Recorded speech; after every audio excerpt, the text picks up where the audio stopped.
Okay, time to make some cutting boards, part 1. Yeah, I know. Yet another cutting board video here on YouTube. But I've promised a few people that I would make them, and I've never made any end grain ones before. So this is a new experience for me. I was super excited to give this a go, and I decided to go with a white oak and purple heart brick pattern for this first one. First step was cutting things down to length and avoid my son hitting me with 2 pieces of cedar. Here's everything to the correct length, and after that it was time to make sure that they were all the same thickness, which is what I'm doing here. This oak started out as, I want to say 15/16 thick, and I just brought it down to the purple heart size, which was 7/8.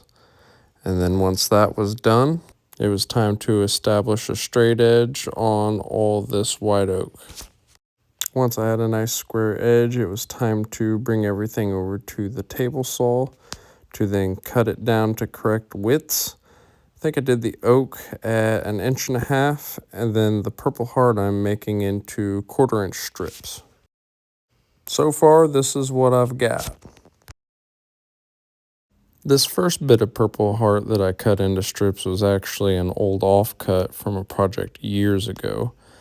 And, well, you don't want to see me sand this. But here's a nice little tip. If you are sanding a bunch of edge pieces that are too small, just clamp them all together and turn it back into one big board. Once I had gotten rid of all the saw marks and little burn marks from the saw blade, it was time to get everything set up for my first glue up. Now, I didn't show it here in the video, but one important thing when making this brick pattern, you have to take one of the brick boards on the end and actually cut it in half. That will make the pattern actually come together. You can see me pointing it out right there. And with all that out of the way, it was time for the first glue up. First, I had decided to take some maple plywood offcuts that I had and put a layer of packing tape on one side to make the coals for this glue up. I do have some pieces of board that I use as coals already. The thing is that it's made out of melamine material that is attached to almost like a particle OSB type board underneath. And I knew it was going to have too much flex for what I was trying to do here. So I decided to make some new ones out of plywood. And they worked pretty well. You can see I clamped 3 sets of them there to the boards. Here is the monstrosity I ended up with for the first glue up. You might have noticed earlier that I am using Type Bond 3 wood glue for this, rather than Type Bond 2, which is what I usually use. That's because Type Bond 3 is waterproof, so it's much more suited to something like a cutting board.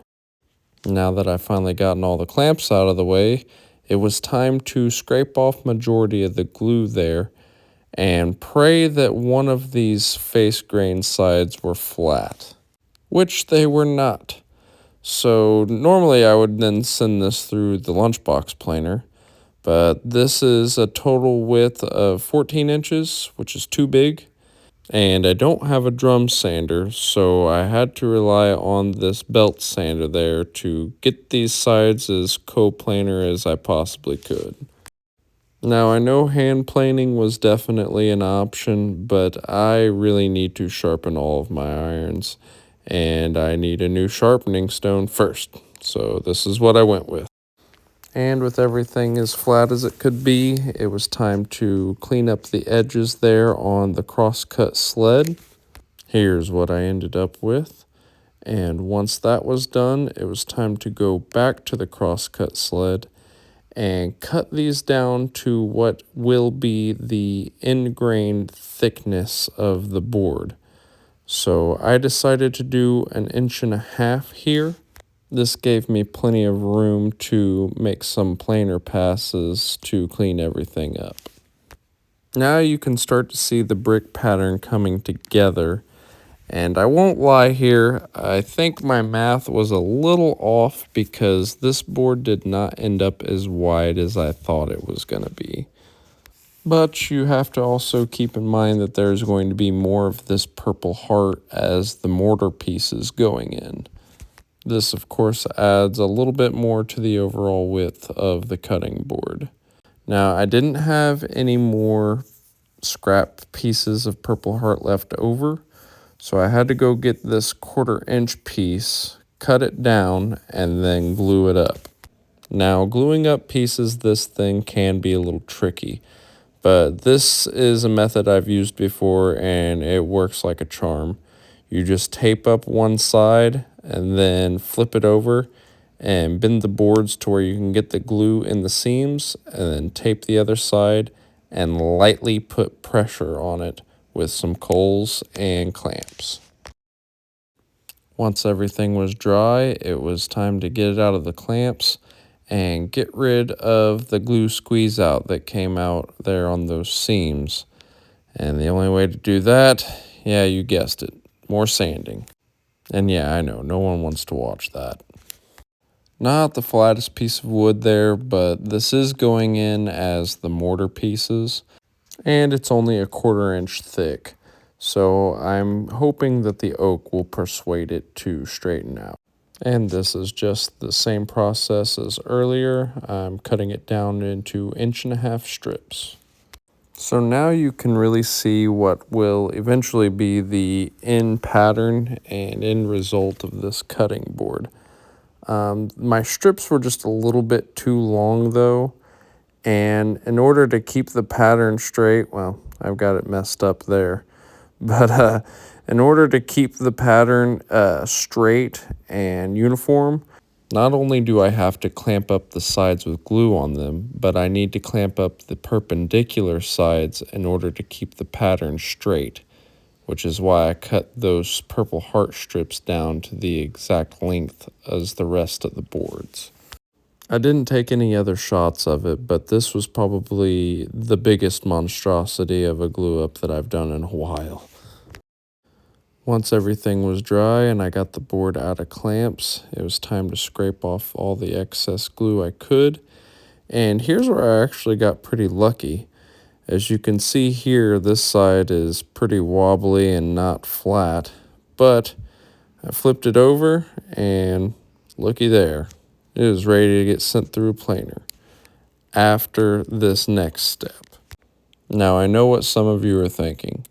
You're going to send an end grain cutting board through a planer.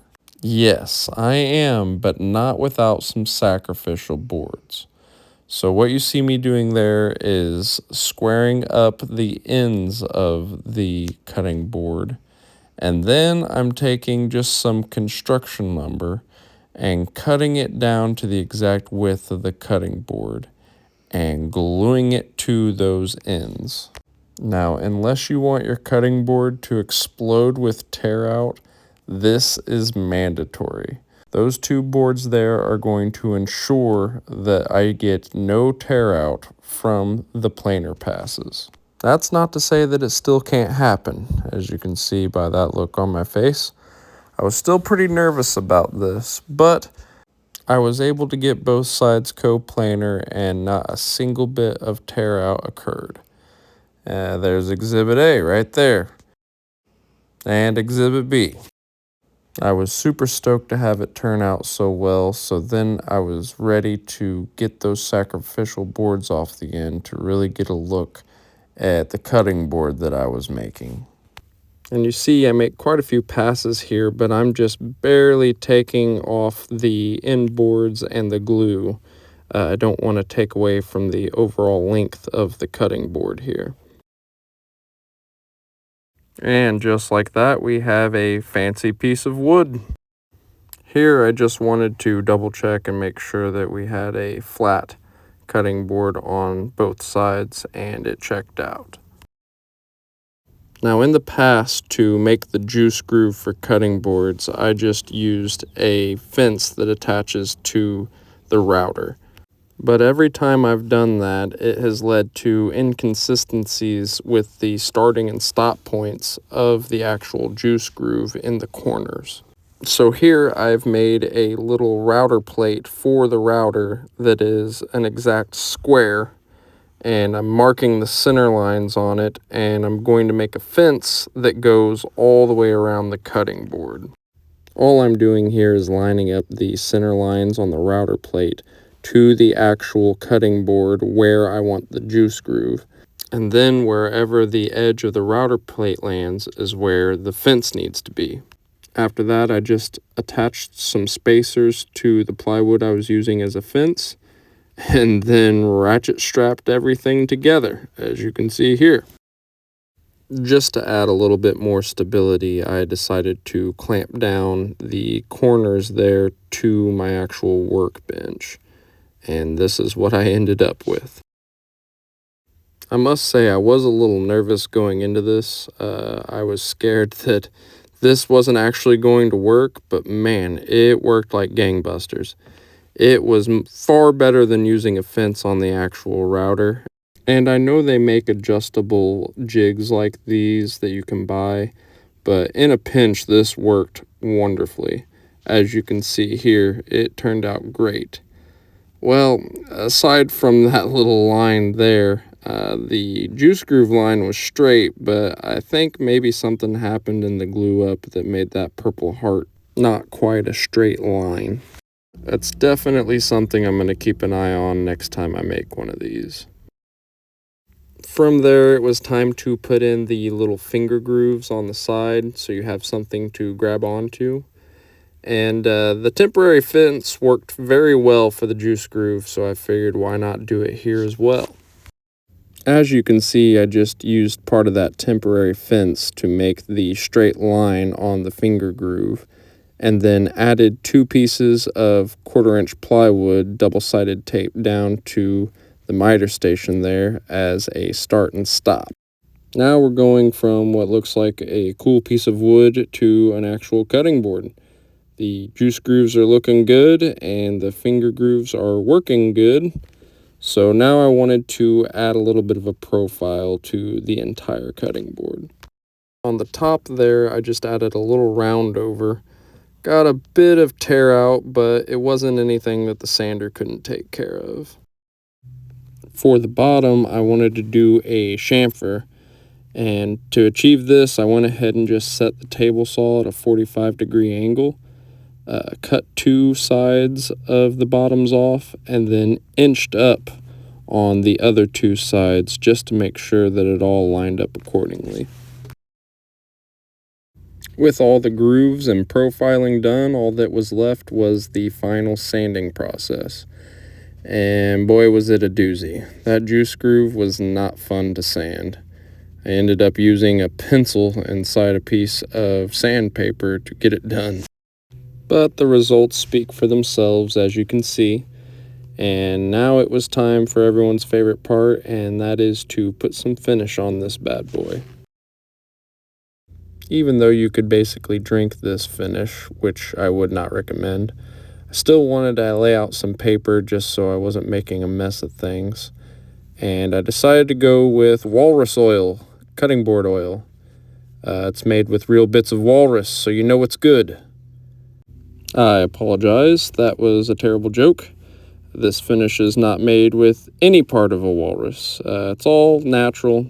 It's all made with food-grade stuff. I've used it on cutting boards in the past, and I really like how the finish comes out on it. And finally, we have what looks to be a cutting board. I'm really happy with how it turned out. Aside from that little line there, you can see it. The white oak kind of pokes through right before the juice groove. But like I said, next time I make one of these, I'm definitely going to keep an eye on the glue up and make sure that doesn't happen again. Since this is the first end grain cutting board I've ever made, I decided to put some little feet on the bottoms. I'm just taking my marking knife there with my measuring gauge, set it at 1 inch, and then made little divots where I wanted the feet to go. And then I followed up behind it with my gouge just to make sure that the bit fell right into where I was trying to go. Then I just taped off the bit to the length of the screws and then put the feet on the bottom. And here's the final product. With that chamfer on the bottom and the feet, it kind of makes it look like it's floating, which I really like. But if you enjoyed watching me make this cutting board, tune in next week because I will be making 2 more cutting boards with a plaid pattern. You can see me there trying to figure it out. And with this last shot here, I'd just like to say thank you.